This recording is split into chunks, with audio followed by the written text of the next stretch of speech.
Todo mundo tá vendo minha tela aí, galera? Sim. Sim. Sim? Beleza? Então tá bom. Então, olha só, pessoal. Hoje a gente vai dar um fechamento naquela história dos grupos sanguíneos, né? Então a gente falou de polialelia, né? Melhor dizendo. Então nós falamos que o fenômeno da polialelia, quem que pode definir para mim o que nós chamamos de polialelia ou alelos múltiplos? Alguém define para mim aí. Quando eu tenho mais de um par de alelos, é para descrever uma determinada característica, só que ainda é apenas um par de alelos que vai ser utilizado. Beleza. Então, quando a gente tem 3 ou mais alelos para uma dada característica,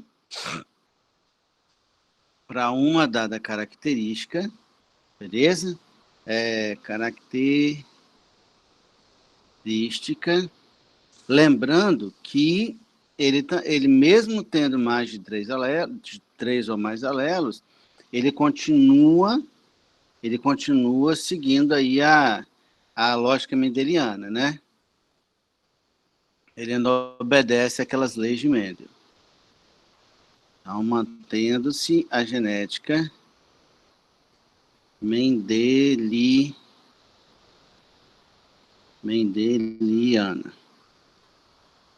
Beleza.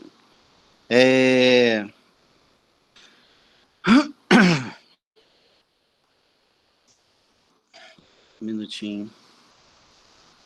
Bom, então olha só, nós vimos aqui, dentro desse exemplo aqui, duas situações, né? Aquela questão da cor de pelos em coelhos. Esquece aqui. Então, a cor do pelo em coelhos, que nós vimos que tinham quantos genes, pessoal? 4. Czão, Czinho, CH, Czinho, H e o Czinho ou Czinho A, né? Sendo que existe uma relação de dominância entre eles nessa ordem aí. Czão, ele é dominante em relação a todos eles, o chinchila é dominante em relação ao malaio e albino, e o malaio é dominante em relação ao albino, beleza? Então, nós temos 4 alelos, mas cada indivíduo continua tendo apenas 2, já que alelos estão em cromossomos homólogos, né? O outro exemplo que a gente deu e que é mais importante é a questão do tipo sanguíneo,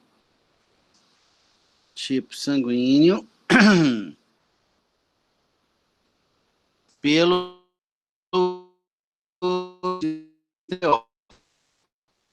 que é o mais importante, né? Beleza. E aí, pessoal, no sistema BO, nós temos quantos genes envolvidos? 3. 3 genes envolvidos, 3 alelos envolvidos. Então, é o isão A, é o isão B e o izinho. Lembrando, então, que entre os dois isão, né, você tem isão A e isão B, você tem uma herança do tipo codominância, né? E esses dois em relação ao izinho, você tem uma relação de dominância completa.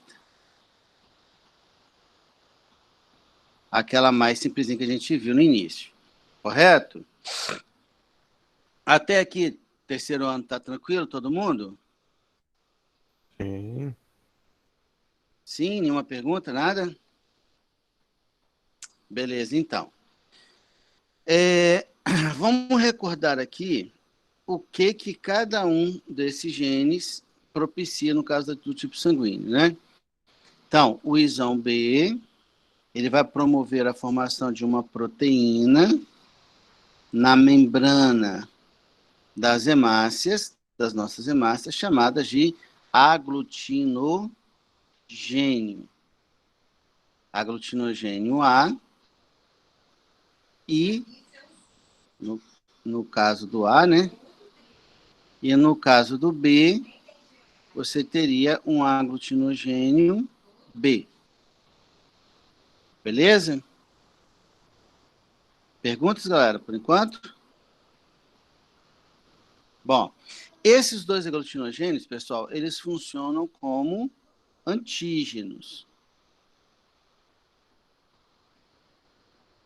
Se eu sou do grupo sanguíneo B, se eu receber hemácia de alguém que é do grupo sanguíneo A, o meu sistema imune encara aquela proteína, aquele aglutinogênio A, como um antígeno, como um corpo estranho. E, portanto, ele gera uma resposta imunológica, né? Por isso que eu não posso receber sangue de uma pessoa A, sendo que eu sou do tipo B. Aí eu não vou poder, beleza? Quando a gente pensa nesses grupos sanguíneos, galera, nós temos aí algumas possibilidades, certo? Então, nós temos o indivíduo que vamos pensar no genótipo, né? O indivíduo que é isão A, ou isão A, izinho, ele vai apresentar o tipo sanguíneo A, né? Se o indivíduo for isão B, ou isão Bzinho, ele vai ser do tipo sanguíneo B. Isão B, izinho. Aí vai ser do tipo sanguíneo B. Se o cara for isão A, isão B, como eles são codominantes entre eles, então o indivíduo vai ser do tipo sanguíneo, do grupo sanguíneo A, B. E se o cara for izinho, o cara vai ser do grupo sanguíneo O. Beleza? Lembrando, pessoal, que esse alelo izinho, ele não promove a formação do aglutinogênio nas hemácias, né? Então, ele não vai produzir nem o aglutinogênio A, nem o aglutinogênio B. Beleza? Aí eu até comentei com vocês que, na verdade, a gente chama de sistema ABO, mas deveria ser sistema AB0, certo? Beleza. Bom, aí, galera, aí eu disse para vocês o seguinte, que quando o cara é do tipo sanguíneo A, ele vai produzir o aglutinogênio A, mas vai produzir as aglutininas anti-B. Aglutinina, pessoal. Oi? Todo mundo lembra o que é aglutinina? Sim. Então fala para mim. É um tipo de anticorpo. Isso, é um anticorpo. Beleza? Então, o cara que é do tipo sanguíneo A, ele vai produzir aglutinogênio A, que é a característica, e a aglutinina anti-B. Eu, que sou do tipo sanguíneo B, eu vou produzir o aglutinogênio B e vou Professor, produzir... Oi. desculpa interromper, mas a Alexandra perguntou aqui no chat, I A positivo e A negativo. Vou chegar lá. Aguenta aí um pouquinho, Alexandre, que eu vou chegar lá, beleza? Então, ó, eu sou do tipo sanguíneo... A pessoa que é do tipo sanguíneo A, ela vai produzir o aglutinogênio A e a aglutinina, que é o anticorpo, anti-B. Eu sou do tipo sanguíneo B, vou produzir aglutinogênio B e vou produzir o anticorpo, né, a aglutinina anti-A. O indivíduo que é AB, ele produz os dois aglutinogênios. Então, o A e o B. Portanto, ele não vai produzir aglutinina, porque para ele, essas duas proteínas são normais. Então, não faria sentido ele produzir um anticorpo para elas, né? O tipo sanguíneo O, ele não vai produzir aglutinogênio, nem o A nem o B, né? Então, como para ele as duas são estranhas, ele vai produzir tanto a anti-A quanto a anti-B também. Beleza? Ele produz tanto anti-A quanto anti-B. Tranquilo até aqui, galera? Alguma perguntinha? Vamos resolver o sistema BO primeiro e depois vou para o RH. Tá bom? Nenhuma pergunta, nada? Beleza, então, vou sair da tela, ok? Quando sair, ela apaga. Nenhuma pergunta? Beleza. Bom, então vamos pensar aqui, pessoal. Só um detalhe, pessoal. Existe uma situação. Aliás, vou contar uma historinha primeiro, né? Uma vez, eu dando aula para logo quando eu comecei a dar aula e tal, eu estava dando aula para uns alunos de ensino fundamental. Aí, se eu não me engano, era tipo 7ª série, assim, os meninos deviam ter uns 12, 13 anos. Aí, eu falando disso e tal, de uma maneira mais simplesinha, eu estava falando disso. Aí, um menino falou bem assim, uma menina falou bem assim, professor, minha mãe, tipo assim, não lembro quem era quem, mas era assim, minha mãe é a B e meu pai era O. E eu sou O. Aí eu falei, ela falou assim, pode ser, pode rolar e tal. Aí, o que vocês acham? Como que é o caso? Não. O caso era assim, ó. Não tem como. A Tem mãe como não, isso aí. era B e o pai era O. E a menina, ela era a B. É. Não, Aí a você menina falou era ó. O, desculpa, Olha. desculpa. A menina era O, isso mesmo. Ó, A menina Aí era O, claramente, Eu acho que não tem como, não. claramente Tem a gente como tem um não. caso de chifre aí, né? Adotado, traição. Realmente. Pois é. Aí vocês imaginam a situação, ó. Teoricamente, essa menina é izinho, a mãe, o pai era izinho, e a mãe era isão A. A mãe não, é o contrário, né? Era o pai, era isão A, isão B. Era o pai. Agora o Mas dá no negócio... mesmo. Não, dá no mesmo. Sim, sim. O Não, pai. é chifre, Durou, é pai. chifre. Mas o negócio ficou mais assim, as teorias É. mudaram um pouco. Dá pra entender que foi chifre, O né? pai levou Então. Que o bebê sai da. Então, a mãe era O, o pai era B e a menina era O. Aí a menina foi me perguntou bem assim, mas professor, você está falando? Não pode ser, meu pai é B, minha mãe é O, eu sou O. Aí vocês imaginam, o que eu ia falar? Isso na frente de 30 alunos. Nossa, que Se caso ela excepcional. Então, se ela podia ser um caso de adoção, eu vi alguém falando assim, podia. Mas, pelo que ela falou, ela não sabia. Então, não ia ser o que ia contar, certo? E ainda poderia ser uma questão pior, né? Uma questão de adultério, que também não seria eu que deveria contar isso, certo? Só que aí, pessoal, tem uma situação, olha a sorte que eu dei, hein? Ainda bem que foi nesse caso. Existe uma situação chamada de falso O. Beleza? Ou também conhecido como, esse caso também conhecido como homem, falso chifre. não, homem de Mumbai. Que foi nessa cidade, né, que se verificou esse caso pela primeira vez lá na Índia, tá? Homem de Mumbai. O que é isso aqui, pessoal? Isso aqui é um caso que a gente vai falar mais para frente um pouquinho, mas isso aqui é um caso de epistasia. Beleza? Como assim um caso de epistasia? O indivíduo, ele tem um genótipo para apresentar um certo fenótipo, mas aí esse genótipo que ele apresenta, ele é inibido por um outro par de alelos, que não vai deixá-lo se expressar.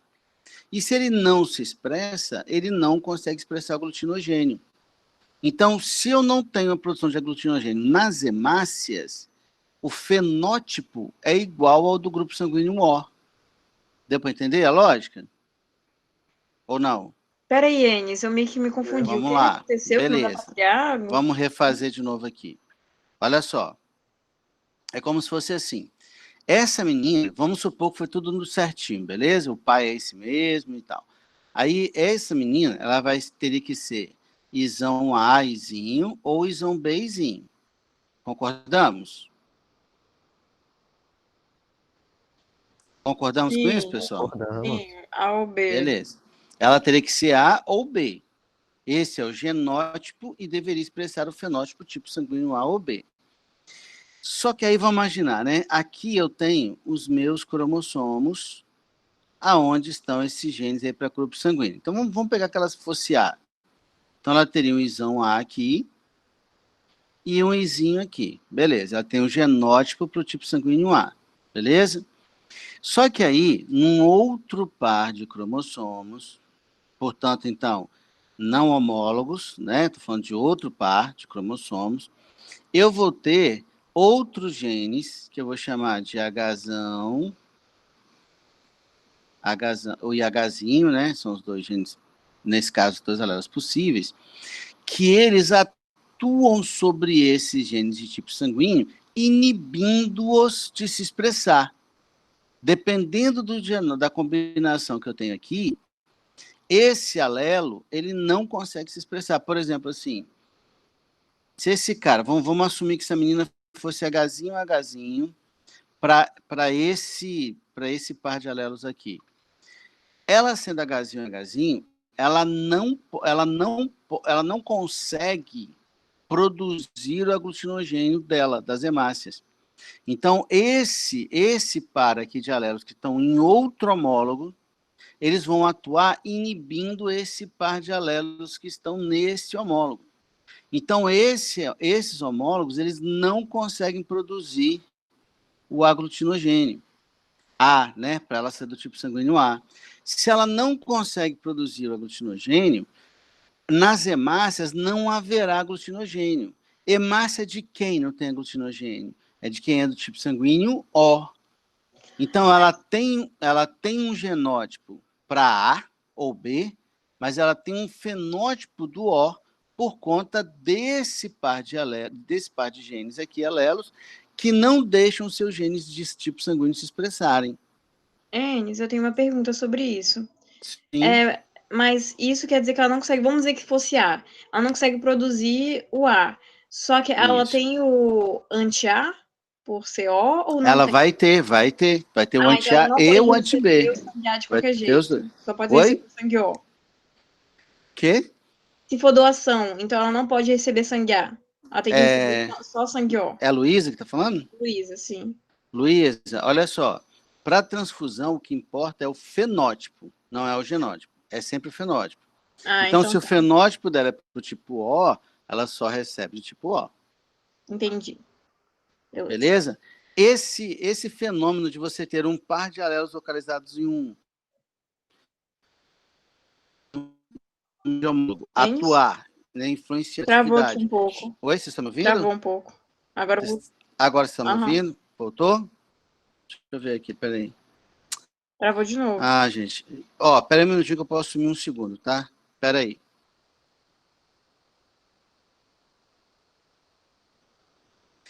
E agora, vocês estão me ouvindo? Melhorou agora? Eu tô conseguindo ouvir sua mais ou voz. Só o seu vídeo que tá todo bugado. Não, agora deu uma. Agora. Agora voltou. Não, mas porque meu vídeo eu tô apresentando a tela Tá normal. aqui. Tá normal? Tá normal? Beleza.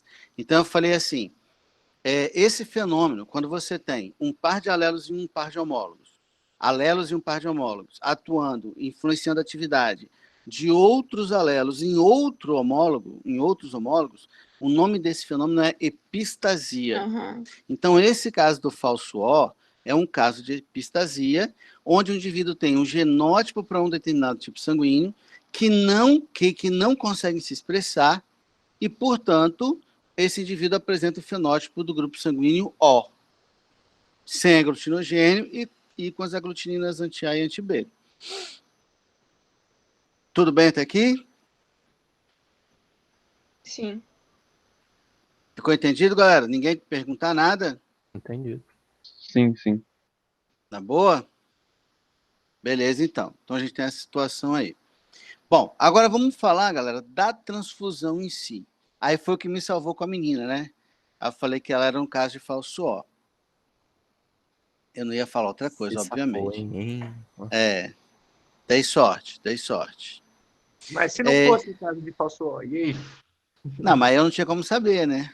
Ia ser um Pior caso de seria, verdadeiro. Enes, se os dois pais fossem O e fosse A ou B, AB, o negócio. Não, AB não poderia, mas se fosse A ou B. É, também seria complicado, né? Não, na verdade é tão quanto, né?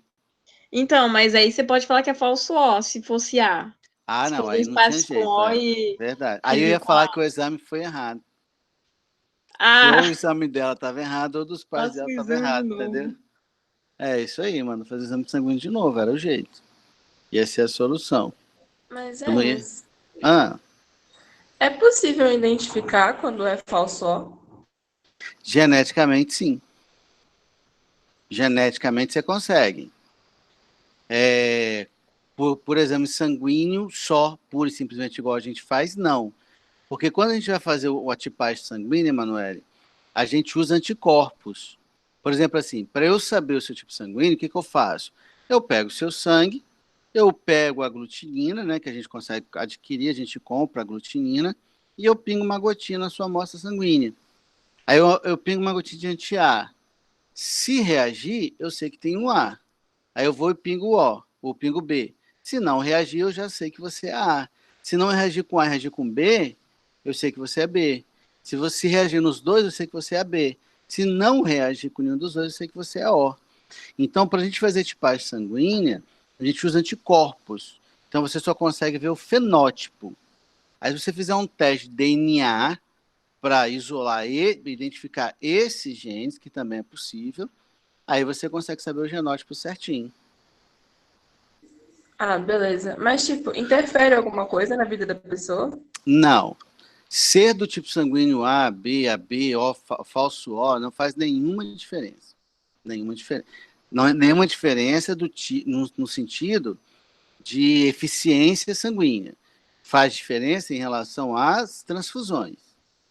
Beleza? Sim. Bom, Enes, ei, só uma dúvida aqui. Se essa epistasia tivesse no caso, tipo, se tivesse no caso dos pais, por exemplo, essa menina aí cruzasse com alguém izinho, ela poderia passar esse. se essa menina cruzasse. Ah, Ela poderia passar esse isão lá normalmente pro sim, filho, né? normal, normal, Uhum. Aí, normal. tipo assim, a gente não ia adotar como ó, aí izinho, né? Não Na hora de. entendi. É porque, tipo assim, se você falar que ela é ó, ela pode ter o caso de epistasia ou não, entendeu? É, sim, mas aí, Aí teria. aí quer dizer, nesse caso que você está botando, você não tem como saber sem eu falar, sem a questão falar, Aham, sim. entendeu? Se a questão não falar, aí não tem como. A não ser que ele me dê um heredograma, ou então um caso, igual eu contei agora, por exemplo, entendeu? Aí você consegue pressupor que. Mas, assim, a questão tem que te dar uma dica, sabe? Então é possível, por exemplo, dois O gerar alguém com Um sangue A, né? diferente. Caso um dos pais seja falso O, sim. Sim, entendi. Beleza? Mais alguma pergunta, galera? Eu tenho Ô, um. Enes, Pode falar. É Ué, tipo falaram. assim, tem um caso quando tipo, o bebê, sei lá, os pais têm tipo sangue oposto e tipo, ele nasce, aí ele não nasce, ele tipo, ele morre. Como é que é isso? Não entendi, cara. Como assim sangues opostos?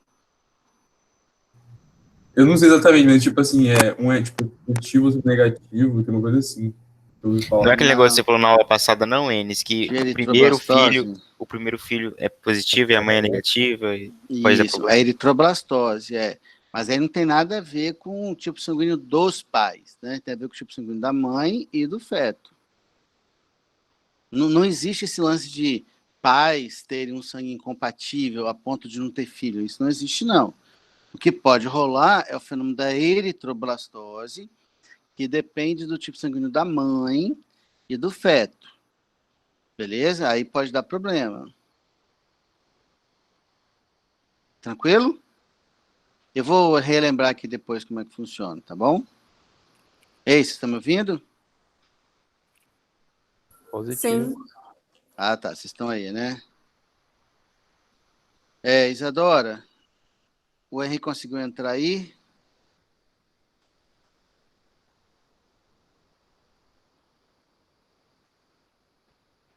Ele não, ele tem que clicar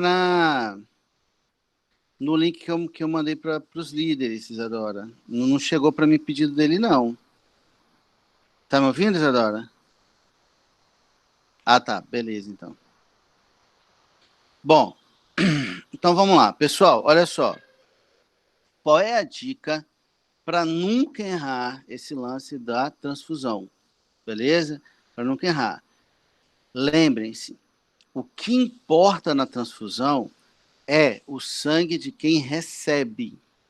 É a aglutinina de quem recebe. É sempre a aglutinina de quem recebe que vai fazer diferença. Tranquilo, galera? Então a gente tem que guardar isso na cabeça. Quem importa é a aglutinina de quem recebe. Não o aglutinogênio ou aglutinina de quem doa. Beleza, galera? Bom, então vamos lá. Vamos pensar comigo aqui.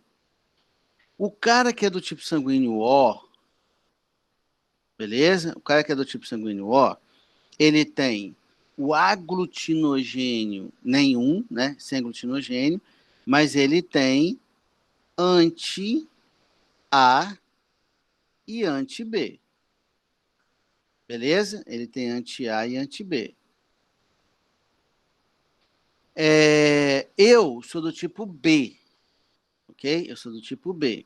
Então, se eu sou do tipo B, eu tenho o aglutinogênio B e tenho a aglutinina anti-A. A minha pergunta é, eu poderia receber um sangue de quem é do tipo O? Sim. Sim. Por quê? Sim. Ah, Porque porque ele não não- tem Não tem cor. aglutinogênio. E daí que ele não tem aglutinogênio? Então, Ele não tem anti-B? eu Ele tem sou anti-B, B. mas ele não tem ele não tem nada A, só então passa aglutinogênio. você que vai receber. Beleza. Então, lembra que eu falei? O que importa é a aglutinina de quem recebe. Então, a minha aglutinina é anti-A. E ele não tem o aglutinogênio A. Beleza? Então, eu posso receber o sangue dele sem problemas.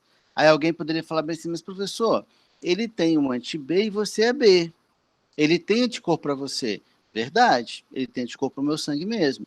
Só que, como sou eu que vou receber, eu vou receber dele meio litro de sangue. E eu tenho no meu corpo 5,5 litros de sangue. Então, essa aglutinina que ele está me dando, né, junto com o sangue dele, ela vai ser diluída. Ela vai causar aglutinações? Vai. Mas vai causar numa escala tão pequena que vai ser totalmente indiferente, que não vai fazer a menor diferença para mim. Agora, vamos inverter. Vamos inverter a história. Beleza? Vamos agora o B do A pro O. Beleza? O B do A pro O é um problema. Por que é um problema, pessoal? Meio litro de anti-B, não, de B em 5,5 litros de anti-B. Exatamente. Eu vou estar doando para o cara meio litro de aglutinogênio, de hemácias com aglutinogênio B, e vou colocar num corpo que tem 5,5 litros de anti-B. O que vai acontecer? Esse anti-B vai aglutinar todo o meio litro de sangue que eu dei para ele. E esses aglutinados, eles vão entupir os vasos desse cara. E vai gerar problema. Beleza? Então, esse é o raciocínio. Você tem que pensar sempre na aglutinina de quem recebe. Sempre na aglutinina de quem recebe, você consegue ver a viabilidade ou não.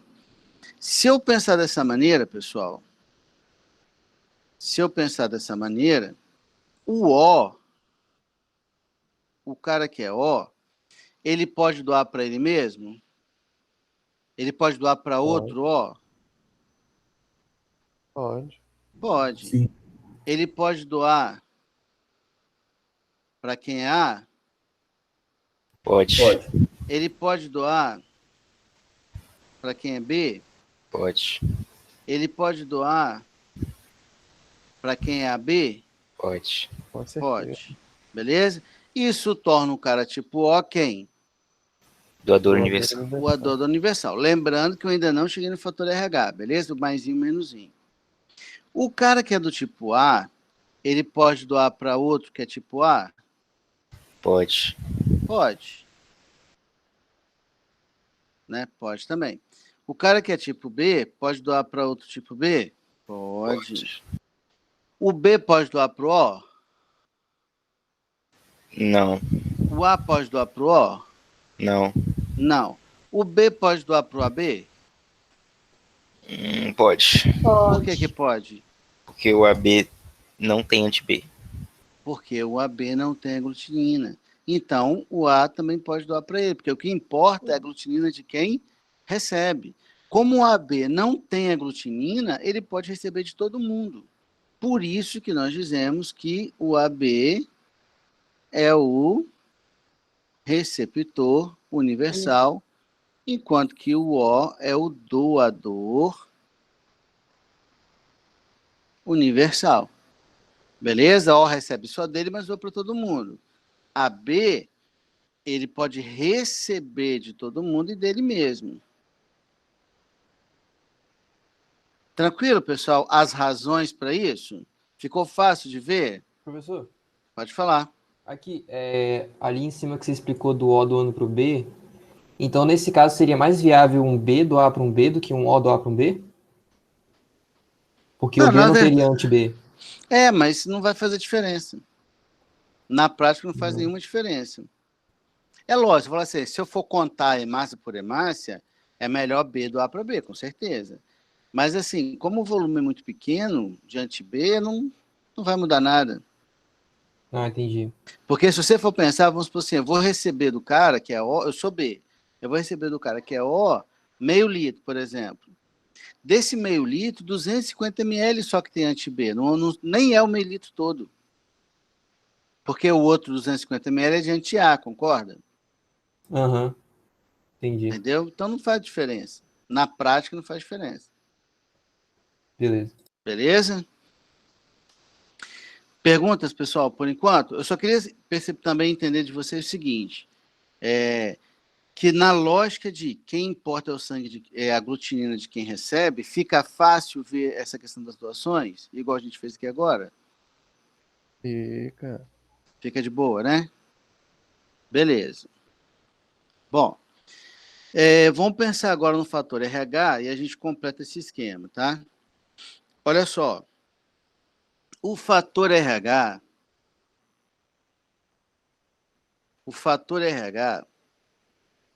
é uma proteína, é uma glicoproteína que também está na membrana das hemácias. Beleza? Só que nesse caso aqui, o fator RH é determinado por um único par de alelos que segue a herança da dominância completa mesmo. Tem um Rzão e tem um Rzinho. São dois alelos só com dominância completa entre eles. Então, se eu só tenho dois alelos, eu só tenho três possibilidades. Ou o cara é Rzão, Rzão, ou o cara é heterozigoto, Rzão, Rzinho, ou o cara é homozigoto recessivo, Rzinho, Rzinho. Como é dominância simples, se o cara tiver um Rzão, ele é positivo. Se ele for homozigoto recessivo, ele é negativo. Ou seja, tem a glicoproteína na hemácia, não tem a glicoproteína na hemácia. O fator RH faz diferença? Faz na transfusão. Pessoas RH positivas podem receber tanto do RH positivo quanto do RH negativo. Pessoas RH negativo só podem receber de pessoas RH negativo. Beleza? Por quê? Porque se eu receber, eu sendo negativo, receber o sangue de alguém que tenha o fator RH, eu vou gerar uma resposta imunológica para essas hemácias que eu ganhei e vou destruí-las. Tranquilo, pessoal? Ou não? Pera, Enes, o Sim. positivo e negativo, ele indica a presença de quem mesmo? Esse fator RH, ele é uma proteína, né? É uma glicoproteína. Lembra que toda proteína tem a sua receita lá no DNA, certo? Ele é uma glicoproteína da membrana das hemácias.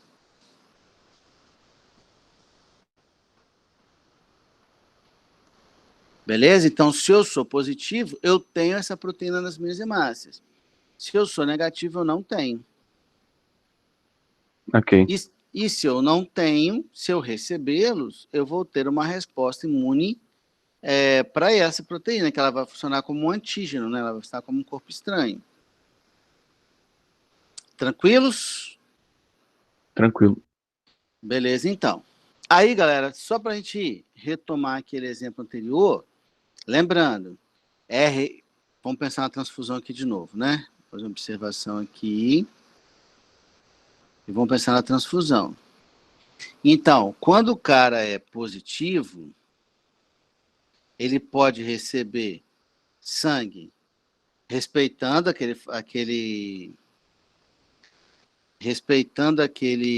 aquela regrinha que eu falei do sistema BO, né? Ele pode receber tanto de quem é positivo quanto de quem é negativo. Se o cara é negativo, aí ele só pode receber sangue de quem é negativo também.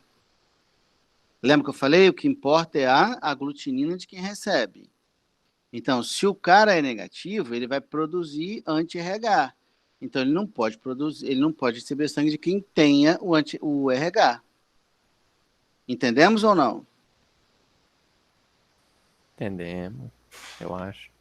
Você acha que você entendeu? Eu entendi, mas Beleza. não pode falar por tudo. Claro.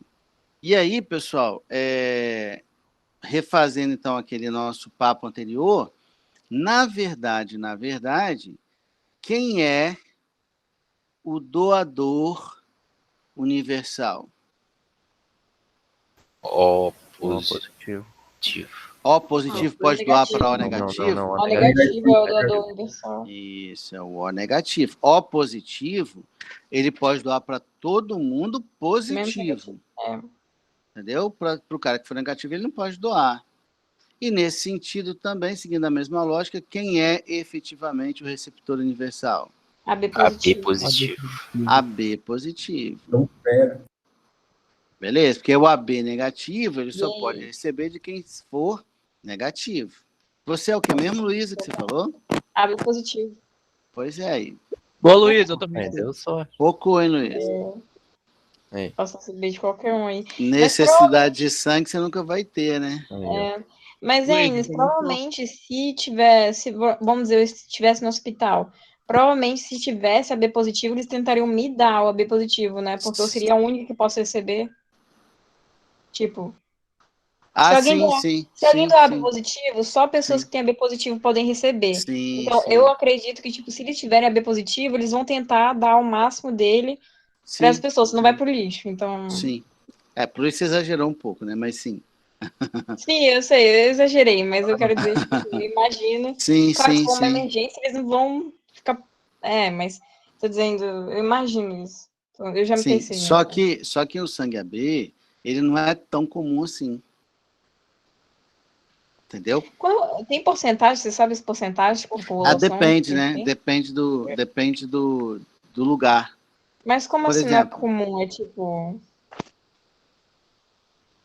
Completa a pergunta. Não, Telepatia você falou, não é tão não... comum assim. Você só falou, não é tão comum assim. Tipo... Então, não é tão comum assim. Esses percentuais dependem de qual população a gente está falando. Eu não lembro se foi na sua sala que eu falei isso, mas a frequência de um determinado gene na população, ela depende de quem inaugurou a população. Você comentou. Eu acho que eu comentei isso na aula passada. Então, por exemplo, aqui a gente está, vamos botar aqui, 27 pessoas. Você está me perguntando, Alice? Nossa, eu fui pesquisar aqui na internet. Eu não sei se é verdade, né? É só a capa aqui, mas quase 90% da população brasileira tem sangue dos tipos A e O. Você é o quê? Desculpa, não ouvi o que você falou. Eu vou ver aqui se é verdade, mas tá escrito aqui no título. Quase 90% Sim, eu também da achei isso, população Luísa. Pesquisei. brasileira A tem maioria, sangue dos tipos A e a O. maioria é O. A maioria é O. Eu ia Sério? fazer essa pergunta aqui agora. Eu falei assim, ó, a gente está com 27 pessoas aqui, a maioria provavelmente é O. Gente, eu não fazia ideia. Apenas 3% é AB. Tá falando no site. É bem baixo, E Sério? detalhe, assim, a maioria vai ser O positivo. Então a doação de sangue no Brasil não deve ser um grande. Não, Não, deveria mas o ser um grande doador problema. universal é O negativo, né? Não, mas já chega perto. Nossa, a gente tem um problema em relação à doação, cara, que é uma questão cultural mesmo. Entendeu? É uma questão cultural. Na verdade, assim, os bancos têm poucos doadores. Entendeu? Em relação ao número da população, os bancos têm muito poucos doadores. Infelizmente, né? Professor, eu tenho Infelizmente. uma dúvida. Acho que não peguei certinho. O O negativo pode doar para o A positivo? O negativo pode doar para qualquer um. Então, Tanto positivo quanto negativo. O O positivo não pode doar para o A negativo.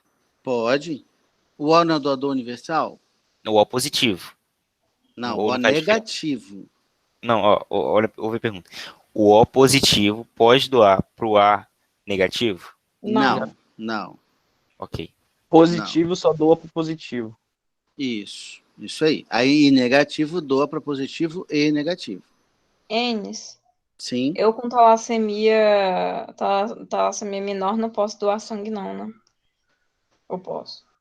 Olha só, Luísa. Deixa eu pensar aqui. Porque minha mãe ela foi tentar doar sangue uma vez, quando ela era mais jovem, e a mulher falou assim, você não tem sangue nem pra você, então não vai dar pra mim. Assim. Aí eu não pensei, assim, eu queria doar sangue, mas não posso, eu acho.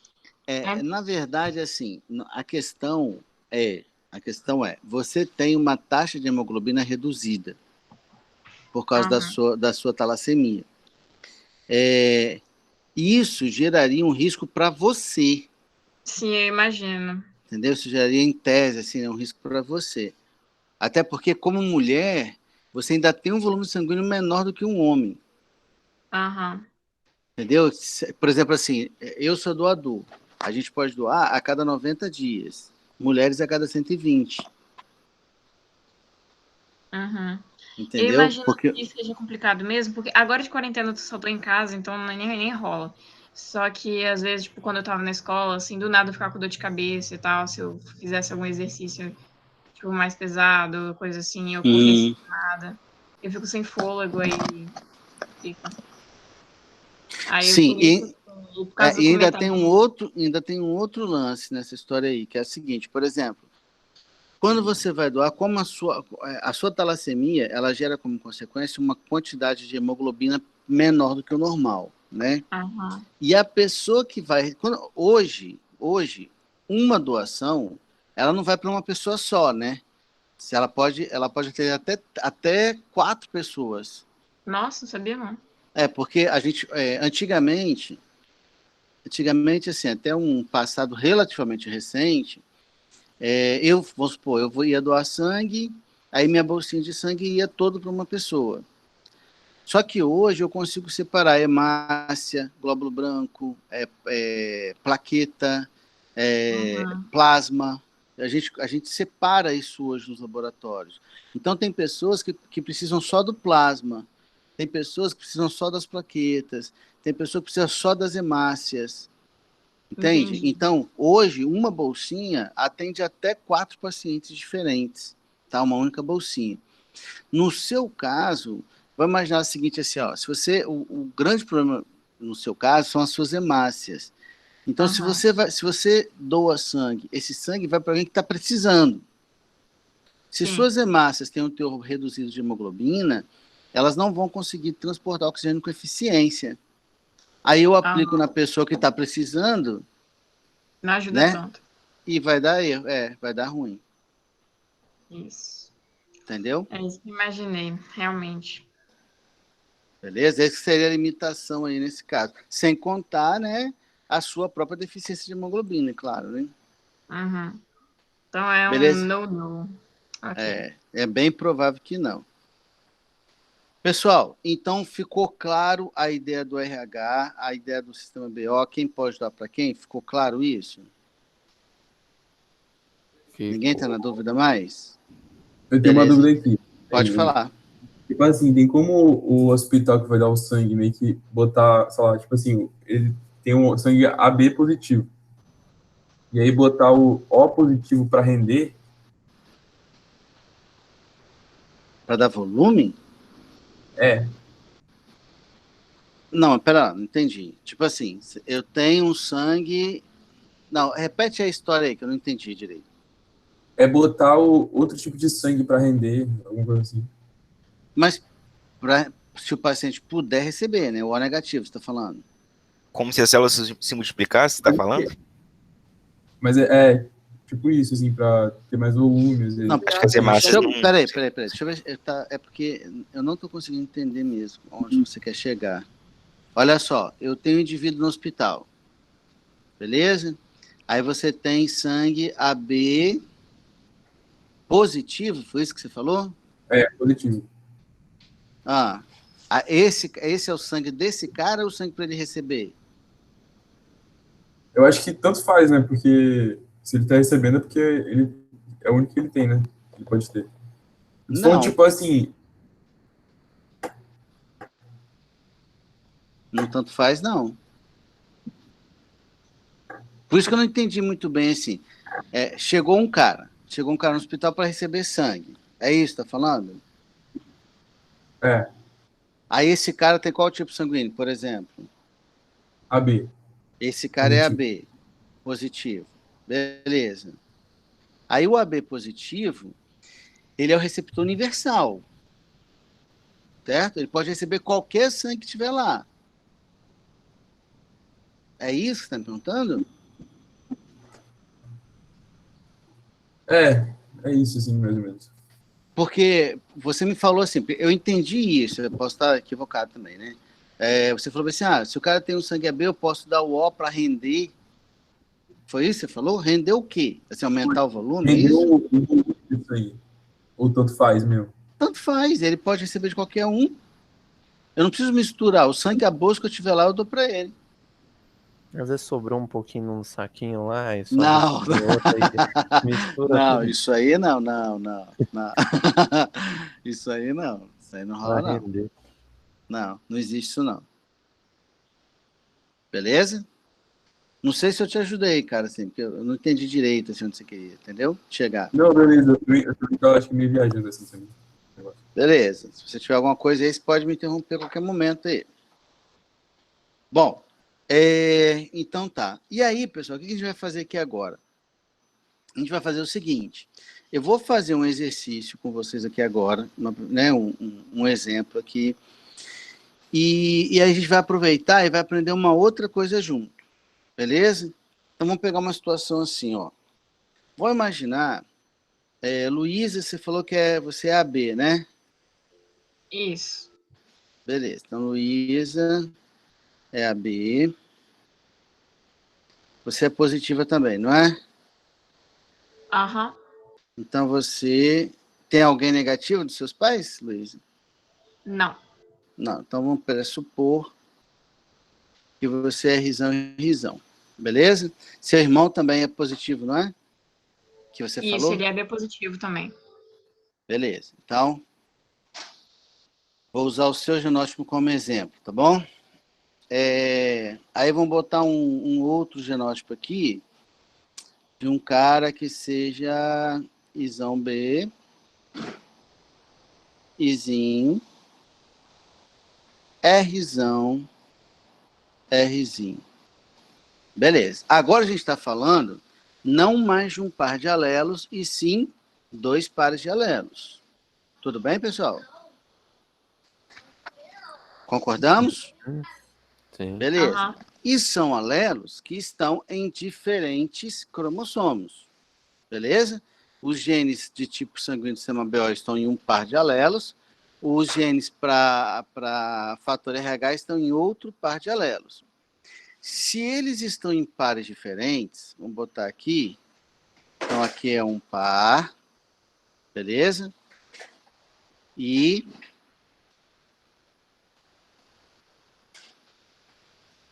aqui é um outro par. Então a gente está falando de 4 cromossomos do mesmo cara, beleza? Aí vamos lembrar, pessoal, que de acordo com a meiose, esses cromossomos se segregam de forma independente, beleza? Eles segregam de forma independente. Então, esse par, ele vai ser separado, assim como esse par vai ser separado. Se eu partir desse pressuposto, na hora que eu for montar os gametas, esse cromossomo pode parar em um gameta com esse, correto? Mas também pode parar em um gameta com esse. Entenderam o que eu falei ou não? Sim. Acho que eu Não, Sim. eu não. Não entendemos? Olha só. A gente está falando de produção de gameta. Produção de gameta é meiose, não é isso? Então, na meiose, eu tenho um par de cromossomos, eles irão duplicar. Aí uma meiose tem 2 divisões, né? Então eu divido uma primeira vez. Na primeira vez eu separo o homólogo. E na segunda vez, na segunda divisão da meiose, né? Eu separo as cromátides. Então isso aqui já seria gameta, né?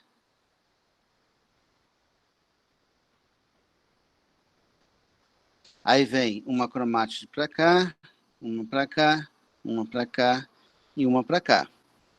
Certo? Lembramos disso? Então aqui tem uma meiose aí que vocês estão vendo, certo? Coloquei os 2 cromossomos pretos ali. Vamos colocar o cromossomo verde agora.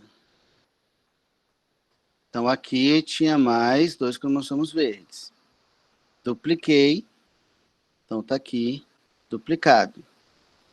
E eu vou separá-los também de forma independente. Beleza? Eu vou separá-los também de maneira totalmente independente do par de cromossomos pretos que está ali no desenho. Então aqui eu joguei esse cromossomo para cá e joguei esse cromossomo para cá. Certo, gente? Até aqui? Separei o par preto. Beleza ou não? Beleza. Beleza. Beleza. Aí agora eu vou separar o verde. Esse verde pode vir para essa célula? Pode. Pode, mas ele também pode vir para cá. Certo? Certo. Tem as 2 possibilidades aí. Esse outro verde, ele pode vir para essa célula? Pode, mas ele também pode vir para essa. Então, a combinação, ela é totalmente aleatória, porque ela é independente. Então, quando eu faço a divisão, isso aqui é um cara só, né? Então, quando eu faço a meiose produzir o gameta, esse cromossomo preto, ele pode parar com esse verde ou com esse verde. Da mesma forma que esse cromossomo preto pode parar no gameta com esse cromossomo ou com esse. Concordamos? Sim. Todo mundo acompanhou ou não, gente? Sim. Aham. Ninguém quer perguntar nada?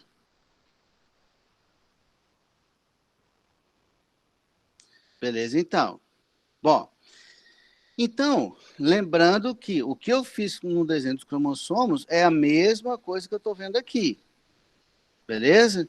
Então, vou fazer aqui, ó, o quadradinho de... Como é que eu chamo esse quadradinho mesmo? Punê. Punê.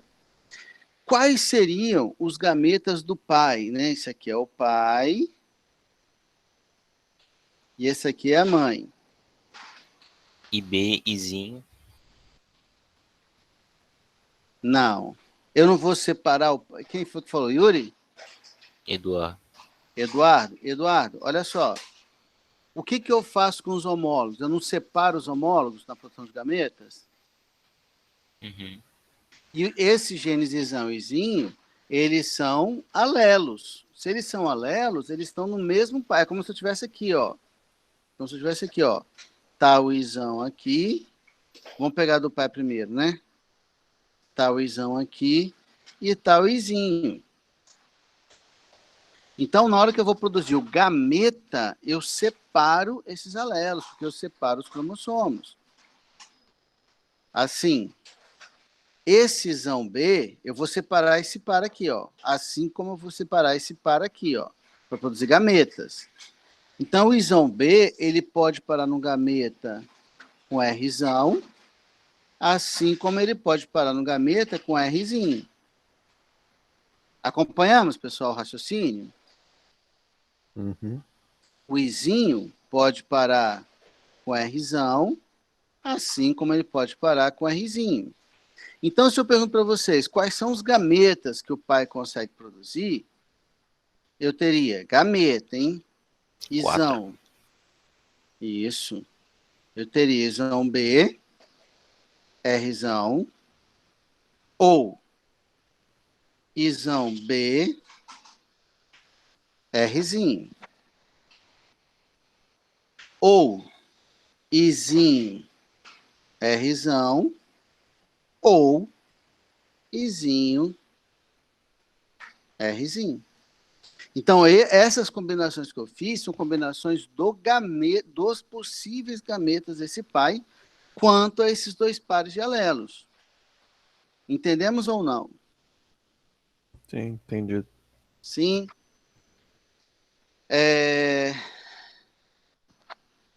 Alice, você tem microfone aí, Alice, para falar comigo? Tenho. Oi. Oi. Bom ouvir sua voz. Olha só. Vamos pensar agora na mãe, Alice. Como é que seriam os gametas da mãe? Seguindo a mesma lógica.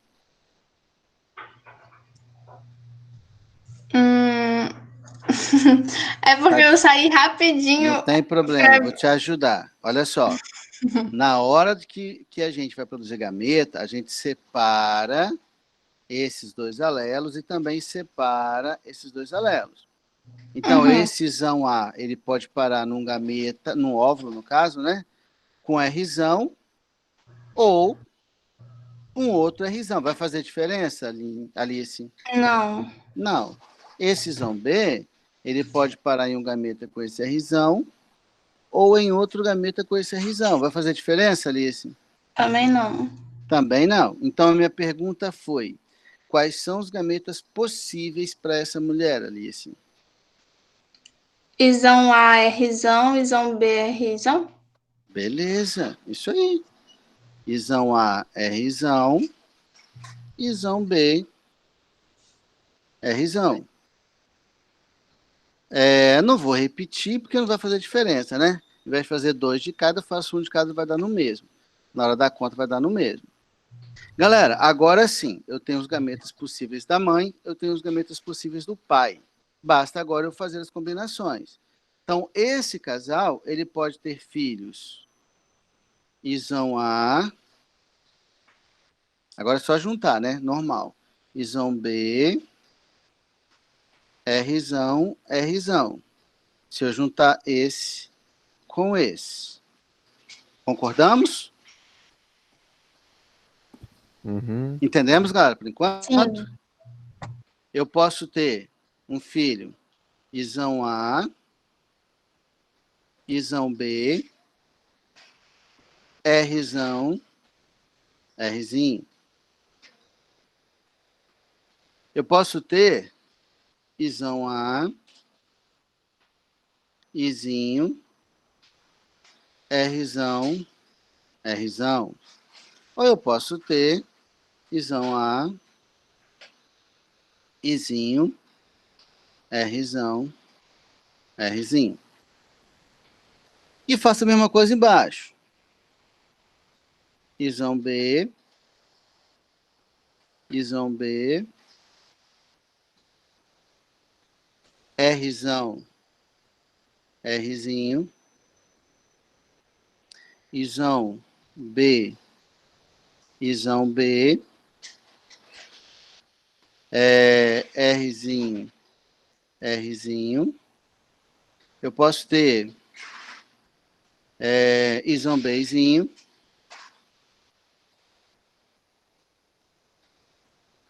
Isão Bzinho, aqui é um Rzão, não é? Aqui eu errei. E ninguém falou nada, né, gente? É Rzão, não é? Não é o primeiro, não, professor? Esse não já tá com essa. Ah, é um Rzão, Rzinho. Esse é o segundo, ó. Esse. Aí aqui também tá errado, ó. É aí, ó. Rzão.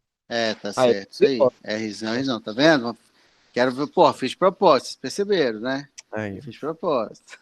Todo professor faz de propósito. Isso aí. Então, Isão Bzinho, Rzão, Rzão, e Isão Bzinho, Rzão, Rzinho. Beleza? Então, esses são os filhos possíveis. Então, eu vou ter aqui, ó, qual é o fenótipo desse cara aqui? AB positivo. AB positivo. AB é um B. Desse cara aqui? AB positivo. AB positivo. Desse cara aqui? A positivo. A positivo. Esse aqui? A positivo. A positivo. Então, até agora, 2. Eu tive 2 AB positivo e 2 A positivo. Aqui, esse cara? AB positivo. AB positivo. B positivo. B positivo. Aqui. B positivo. B positivo. Aqui. B positivo. E aqui. B positivo. E 4 B positivo.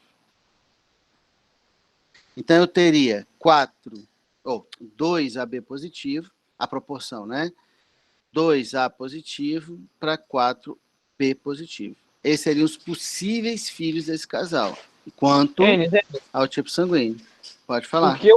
Por que o positivo e negativo? É por causa do Rzão, Rzinho? Por que o quê? Do positivo e negativo. Por causa do Rzão. Aonde tiver o Rzão, vai ser positivo. Aonde não tiver o Rzão, vai ser negativo. Você pode ver que tem Rzão em todos, correto? Sim. Como tem Rzão em todos, todos são positivos. Entendi. Beleza. Ô, professor. Valeu. Sim.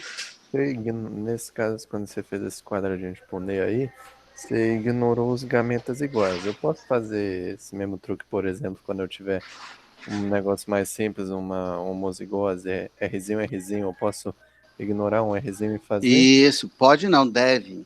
Não, né? Deve por quê? Porque na hora que você fizer a conta, não vai fazer diferença. Vai dar a mesma porcentagem. Vai dar a mesma porcentagem. Legal. Entendeu? Aí não faz diferença. Então você deve fazer isso. Não faz sentido você repetir gametas iguais, porque não vai mudar nada. Show. Beleza? Beleza. Entendemos como faz, galera? Sim. Bom, e isso, pessoal, essa combinação que a gente acabou de fazer é a segunda lei de Mendel.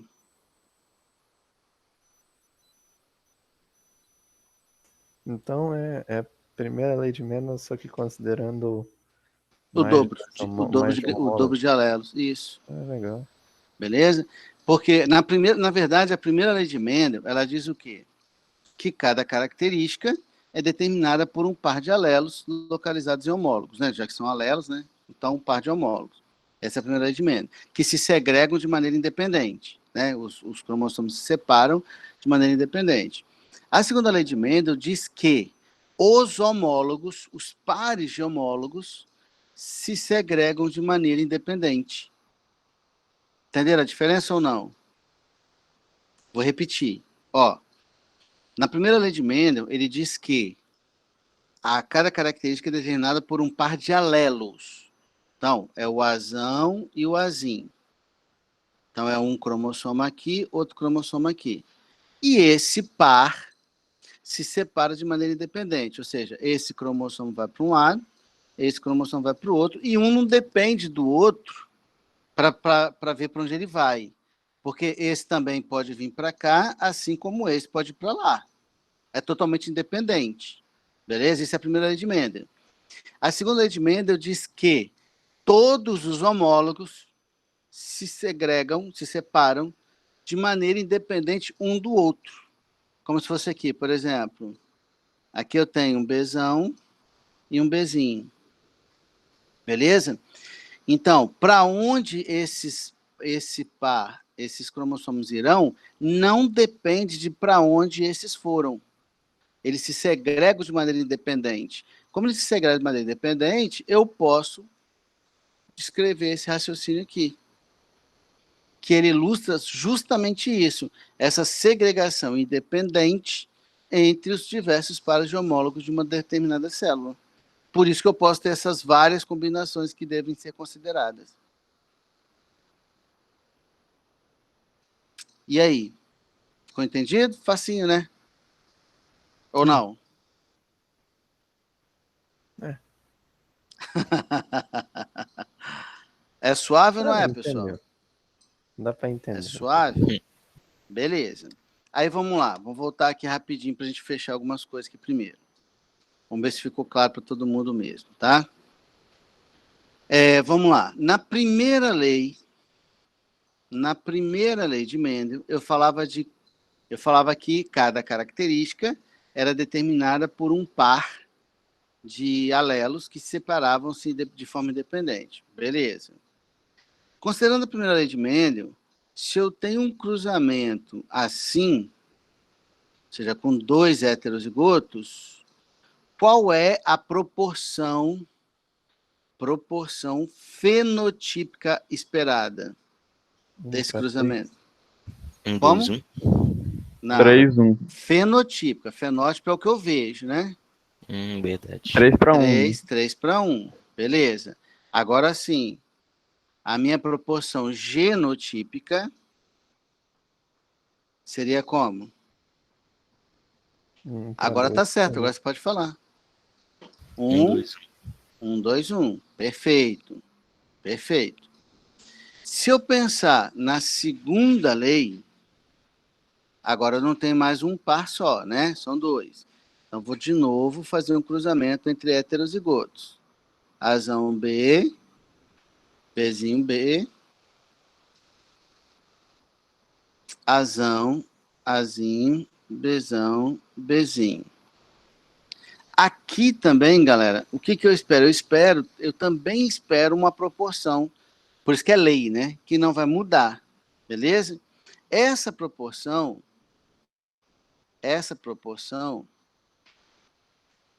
ela vai ser de 3, de 9,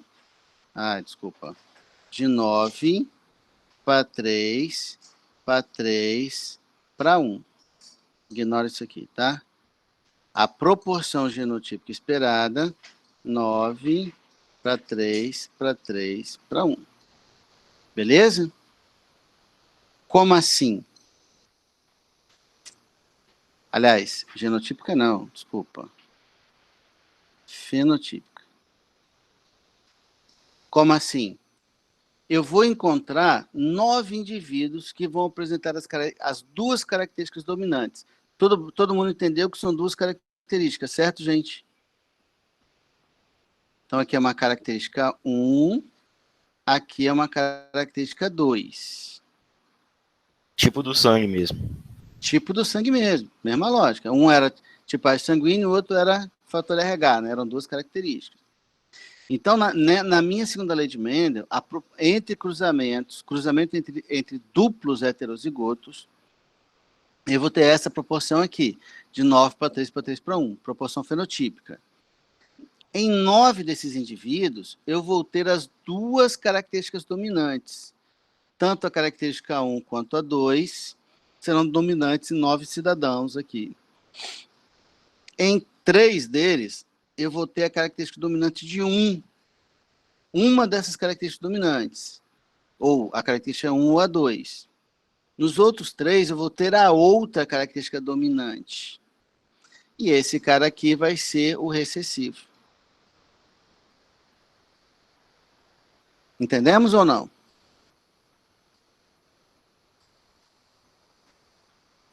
Eu gosto assim, quando todo mundo me responde. Vocês estão aí? Peraí, você pode voltar para a tela, por favor? Posso. Deixa eu ver se tem mais perguntas aqui. Vitor, na membrana de massa tem 1000 coisas também, hein? Na verdade, Vitor, se eu pensar só nas proteínas, tem mais de 5.000 diferentes. Então, teria mais de 5.000 coisas diferentes, só pensar na proteína. Alice, então, O negativo só pode receber de O negativo. E a B positivo é o correto. Beleza. Werther, tá aí? Tá não, né? Tá na tela aí, ó, na apresentação. Hã? Ele tá mutado. Sim, tô sim, professor. Tá aí, Werther? Você precisa entrar na turma lá, hein? Eu Já já entrou? entrei, já entrei, já. Entrou? Ana Júlia, já entrou? Ana Júlia não tá aqui, não? Bom, vamos voltar para a tela lá. Ficou entendido ou não, galera?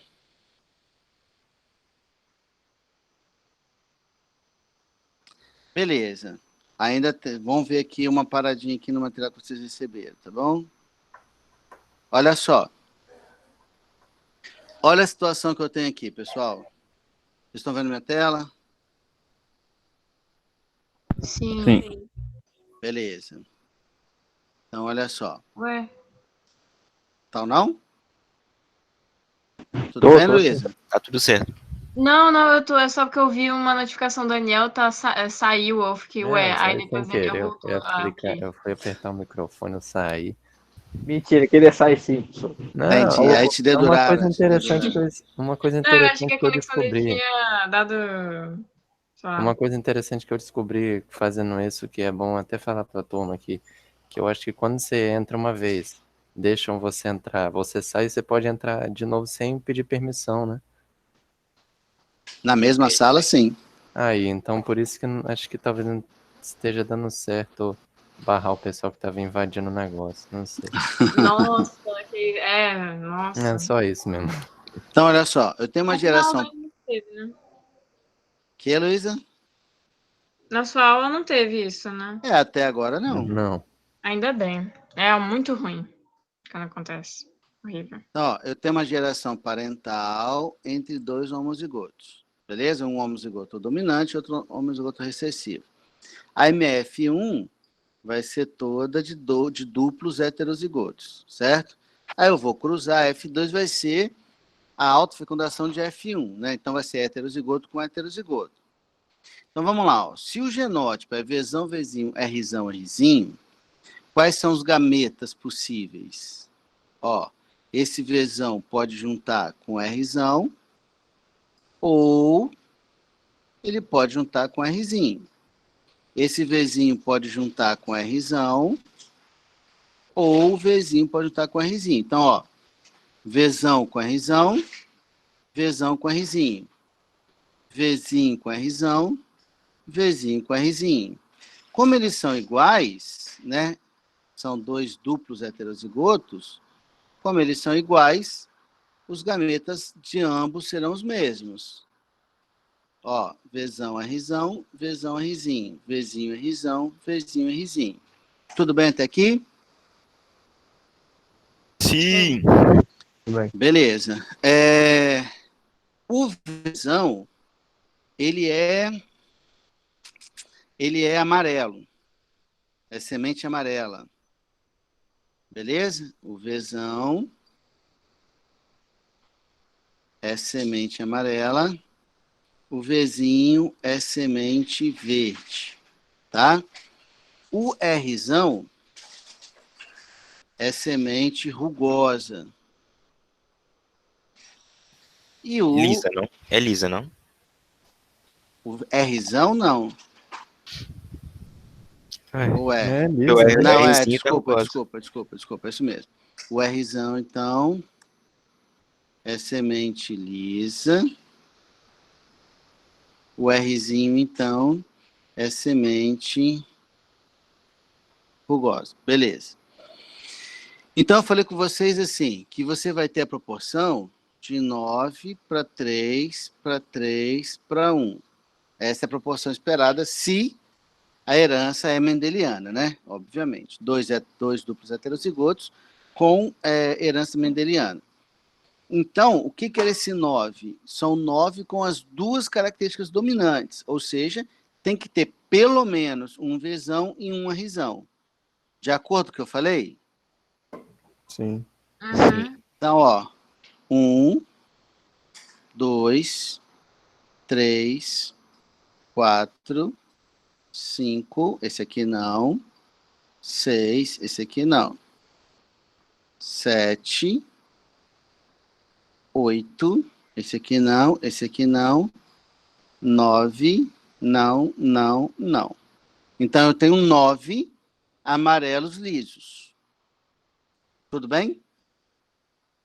3 com uma dessas características dominantes. Vamos pegar o amarelo, né? O amarelo é amarelo rugoso.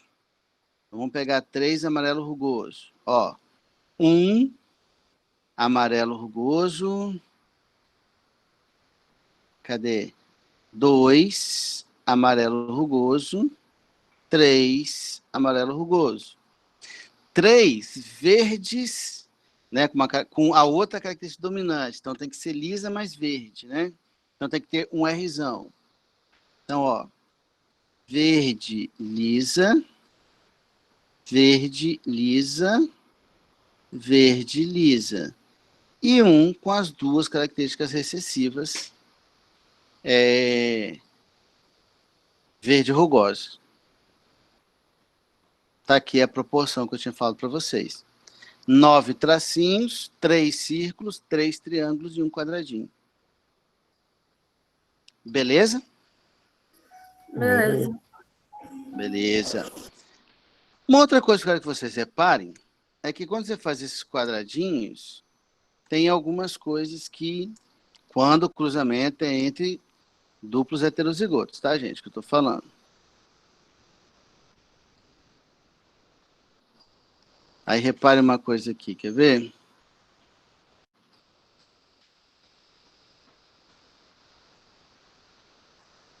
Olha só. Olha isso aqui, ó. Você montou o quadradinho. Quadradinho, ó.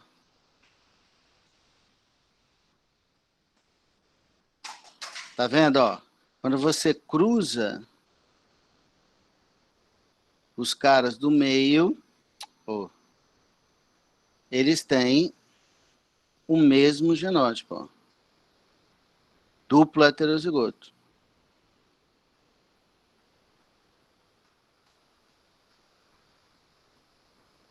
Oh, meu Deus.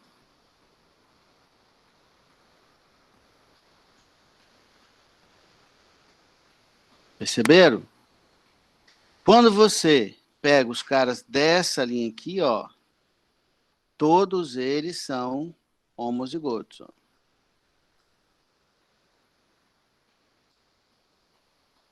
Perceberam? Eu nem precisava ter feito assim, tá vendo? Sim. Eu poderia ter feito muito mais rápido indo direto. É bom fazer o quadradinho, que aí a gente não erra, né? A gente faz com calma e não erra. Mas eu consigo fazer, quando é assim, né? Todo heterozigoto, você consegue montar quase ele todo sem precisar fazer o cruzamento.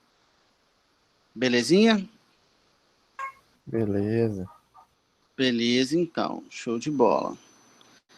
Agora, por exemplo, assim, a gente tem uma situação também que a gente pode ter, como agora a segunda lei de Mendel, ela não vale só para 2 pares, né? Ela vale para quantos pares tiver.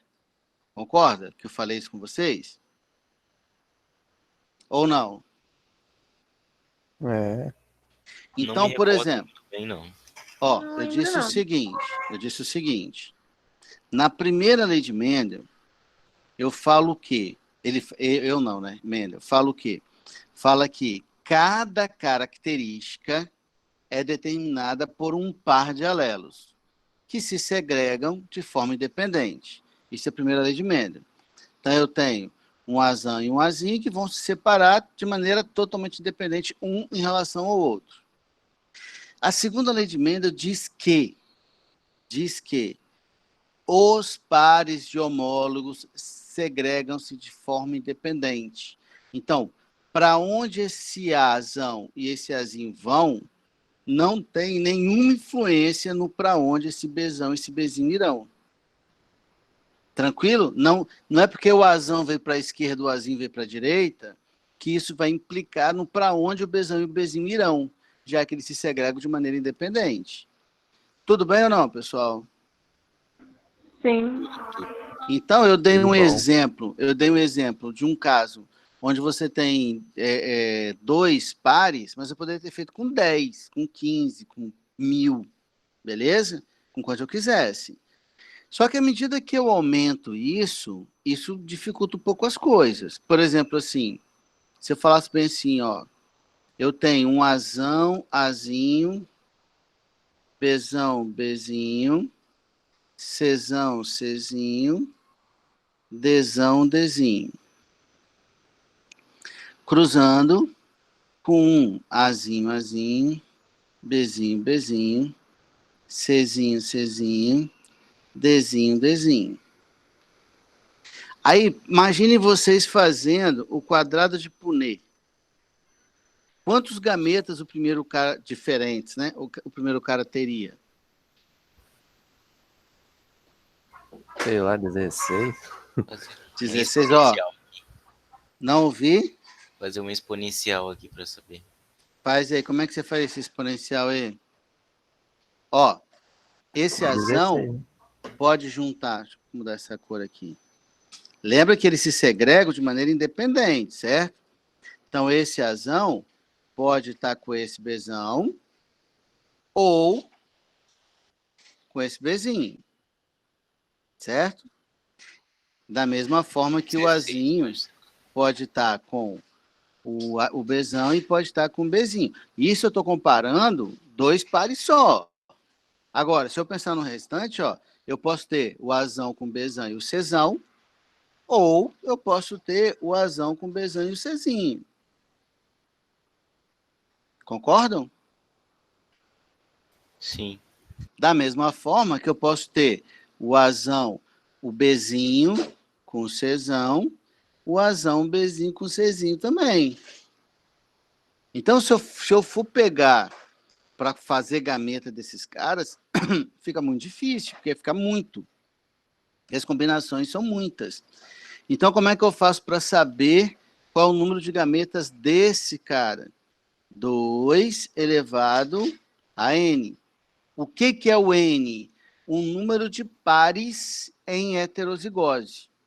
Então, quantos pares em heterozigose eu tenho? Eu tenho 4. Então, n aqui é igual a 4.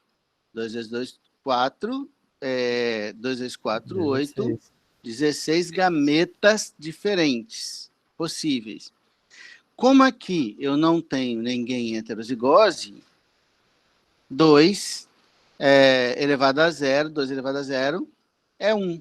Então, eu vou ter um único gameta distinto, que seria Azinho, Bzinho, Czinho, Dzinho. Entendemos, pessoal?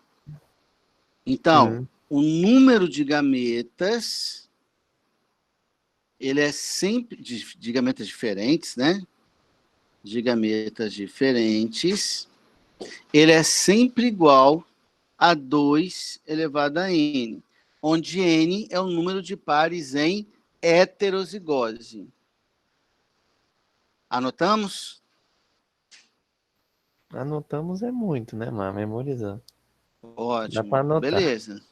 E ainda tem um outro lance. Imagina, Daniel, se eu fizesse um cruzamento assim, ó, Azão, Azinho, Bzão, Bzinho, Czinho, Czão, Czinho, Dzão, Dzinho, com um cara igual Azão, Azinho, Bzão, Bzinho, Czão, Czinho, Dzão, Dzinho, e te perguntasse quais seriam as proporções fenotípicas desse cruzamento. Você faz para mim aí? Aí você faz aquele X que você fez lá. Não. Eu Vai vou ficar ter que negar. gigante, né? Brincadeira. Você imagina, ó, 16 é como Eu se fosse sei. aqui, ó. Eu tenho Você que ia fazer botar 16, 16 gametas aqui, 16 gametas aqui. Tá com 294? Ia, 256. 256. Ia ficar uma tabela monstro. 256. Viável fazer isso, gente? Não, nem um Eu pouco. acho viável, Não. eu acho que a gente poderia fazer isso agora. Faz aí então, Agora, Eduardo, eu faz quero ver. agora, vai ficar como atividade avaliativa. Vocês têm 30 minutos para me entregar, beleza? Eu acho justo.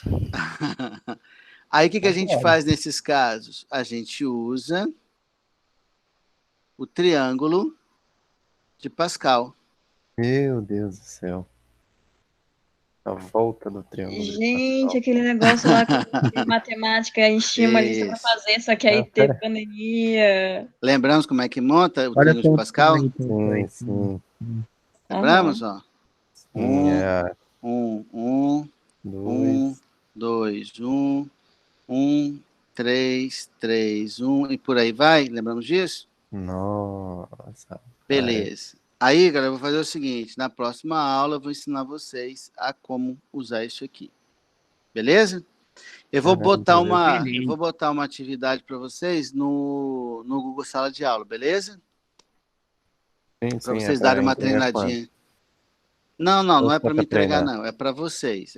Ah, tá, É. você deu um susto, né? Você falou que o Não é negócio atividade que vai dar 30 avaliativa, minutos, não. depois você fala que realmente tem atividade, aí ficou debatendo. Não é uma atividade avaliativa. Essa não, atividade avaliativa ela vai ser menorzinha, mas vai ter mesmo, mas ela vai ser menorzinha. Tá bom? Beleza, então, queridos? Beleza. Beleza. Beleza, então boa semaninha para vocês aí. Valeu. Até mais.